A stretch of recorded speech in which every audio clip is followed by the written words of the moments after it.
అసలు అమ్మవారు దేని గురించి ధ్యానం చేస్తుంది? ఆవిడ దేని గురించి ఆలోచిస్తుంది? ఆవిడికి ఆలోచించడానికి ఏముంది?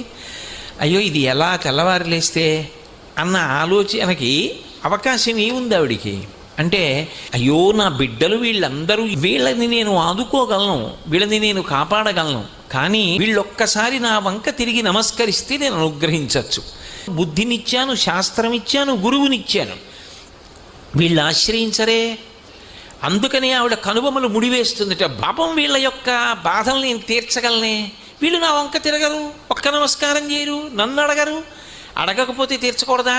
అంటే మరి బుద్ధినిచ్చానుగా, ఒక్కసారి నా వంక చూడటం లేదు, తిరగట్లేదు. ఒక్కసారి తిరిగితే నేను భక్తిపాశం వేసి లాక్కుంటాను ఆ పాదాల దగ్గరికి, అసలు తిరగడే.